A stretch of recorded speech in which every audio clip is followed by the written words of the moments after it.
Hey, Digital Business Evolution, welcome back to the show. Today we've got a quick, powerful episode for you. So this is going to be a bit of a mindset shift or a perspective shift. I'm going to give it to you straight right now. I'm going to drop a mantra. I'm going to say something that I would love for you to borrow and adopt if necessary. So here it goes, and then I'm going to break it down for you. It can feel really big, but it doesn't need to feel heavy. Now, before I get into it, get your mind out of the gutter. It can feel really big, but it doesn't need to feel heavy.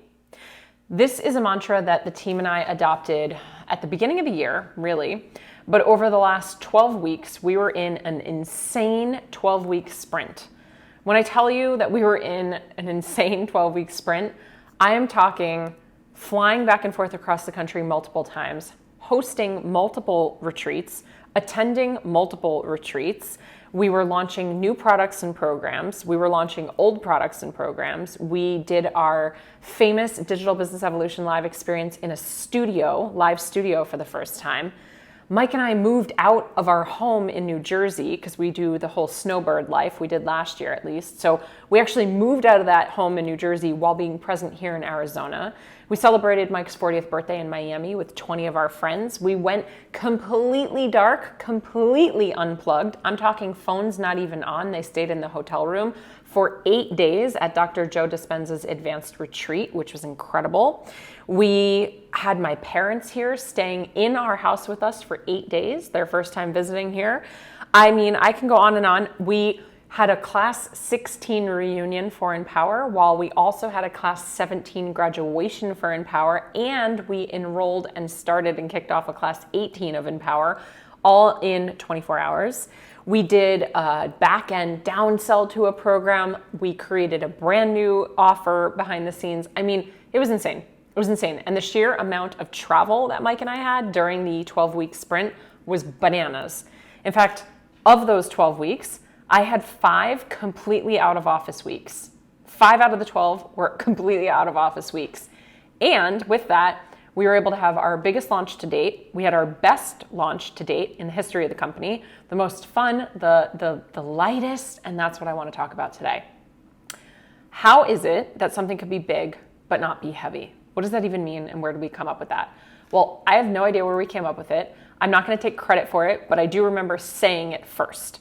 I said it on a team meeting because I could tell a couple weeks back, probably about 3 months ago, we were talking about all of the things we had coming down the pipeline.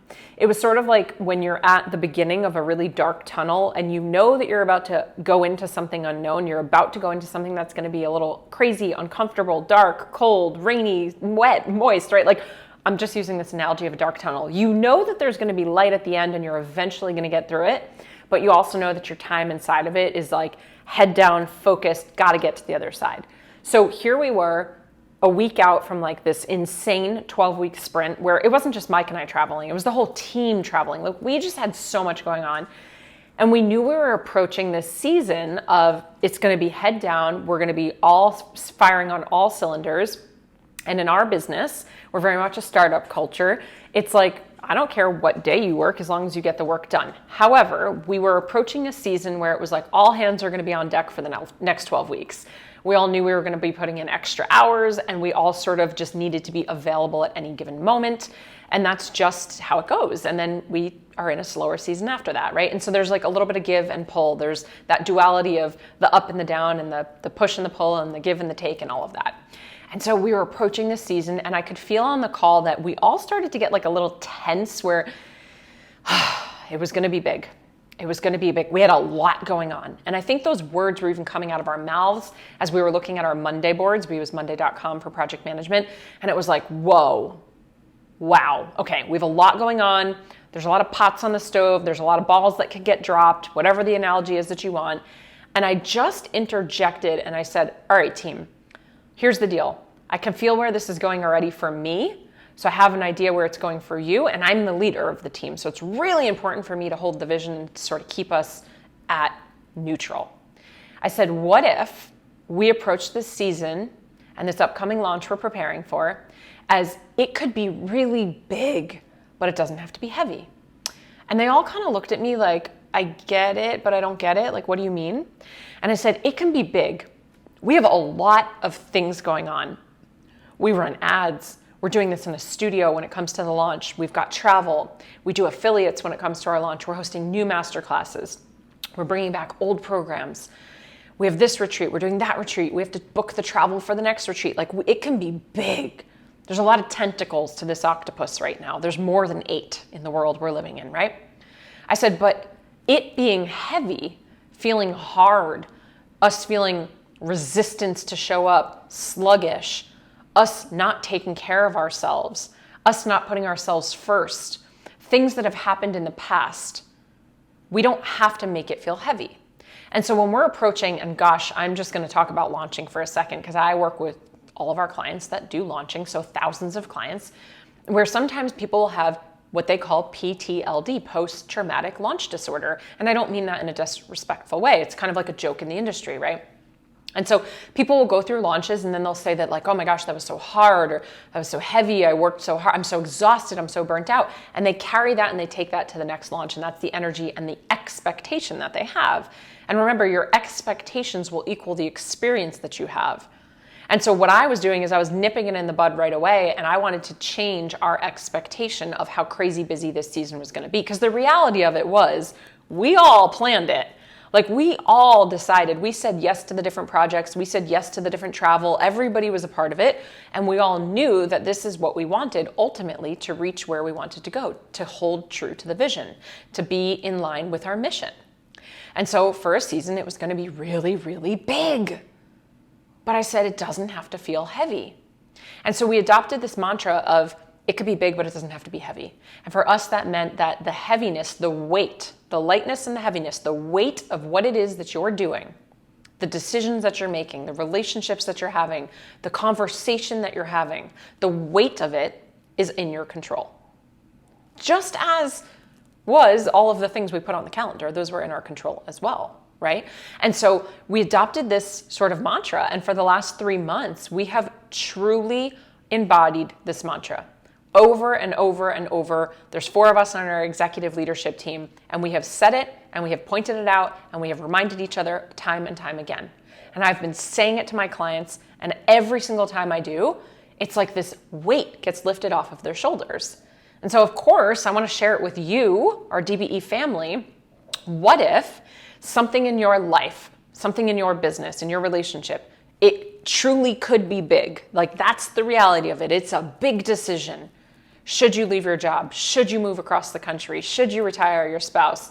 It could feel big. This conversation's going to be uncomfortable. I'm going to have to say things that I don't really want to say. This could hurt this person's feelings. It could change the relationship.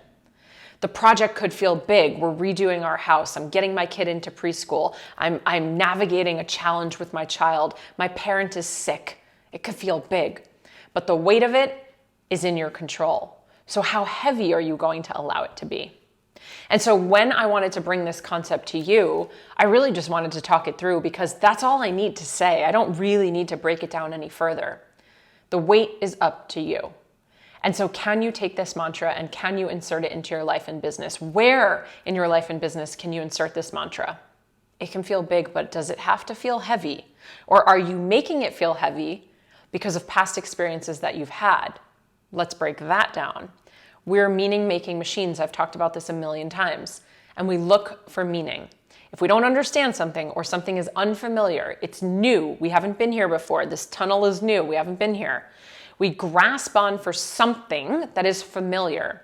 Because like Joe Dispenza teaches, our familiar past will sooner or later be our predictable future. Now, that means that if you don't change anything, you don't change anything. Nothing changes if nothing changes. The late, great Wayne Dyer said that, right? So when you don't know something, when you haven't done it, been there, seen it, had it, whatever, we look in our brain for the known. Because when we can grasp onto the known, it feels like a raft. Now I have a picture of the Titanic, and I'm Rose on the door, and Jack is in the water, right? We grasp on for the door. We grasp on for the floating piece of something to resemble something we're familiar with. And so when you're in a hard season, when you're in a big season, when you're in a season of uncertainty, your ego and brain naturally is going to grab for that door.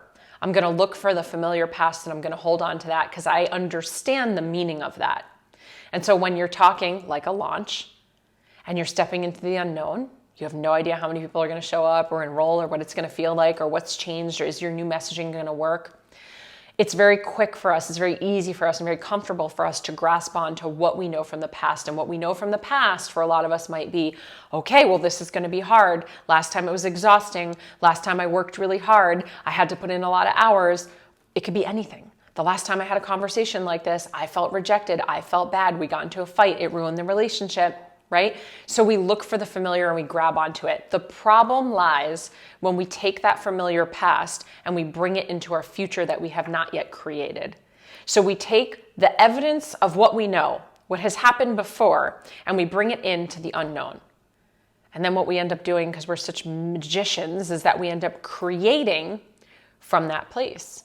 And so that is where, and that is why, and that is how we create a lot of the same things again. And you find yourself in this loop, in this pattern, in this hamster wheel.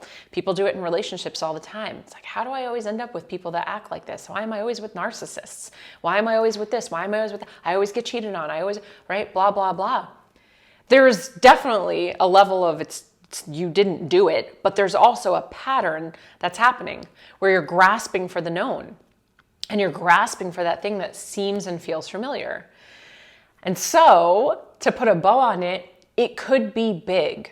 The decision, the conversation, the business, the season, the travel, it could be big. There could be a lot of elements and pots on the stove and plates spinning. But does it have to feel heavy? Can you allow it to feel light? And that is a choice. Can you allow it to feel playful? Can you find joy in the unknown? Can you find gratitude in the unknown? Because gratitude is the ultimate state of receivership. When we're talking about wanting to manifest things and call things in and be magically abundant, gratitude is the ultimate state of receivership. So can you find fun and freedom and play and curiosity in the unknown, rather than dragging your old experience and your old emotions into the unknown of, this used to be hard, this is heavy, that was exhausting, I hate this when, last time this happened, last time that happened. Last time isn't this time, so can this time be different? And so I would just love for you to test this out, see how it feels for you. It can be big, but it doesn't have to be heavy. I'd love to know if this was helpful, if this felt like a weight off your shoulders. I would just love to know anything that you've got for me. So, as always, it would mean the world if you took a screenshot of this episode, shared it out on social media, tagged me at I am Jessica DeRose. Go ahead and quote it. It could be big. It doesn't need to be heavy. Let me know how that made you feel. Give me some of your biggest takeaways on social media. I would love to know if you'd love to hear more episodes like this, quick, punchy mindset types of shifts, perspective shifts, because if you do, I've got pages and pages and pages of them that I can drop in your lap, in your ear, or on your YouTube. So let me know. And as always, cheers to evolution. Thank you so much for tuning in. If you loved this episode, I invite you to be a part of our ripple effect and share it with a friend. And please, if you feel called, take 30 seconds to leave a 5-star review, and I'll be forever grateful. Until next time, cheers to your evolution.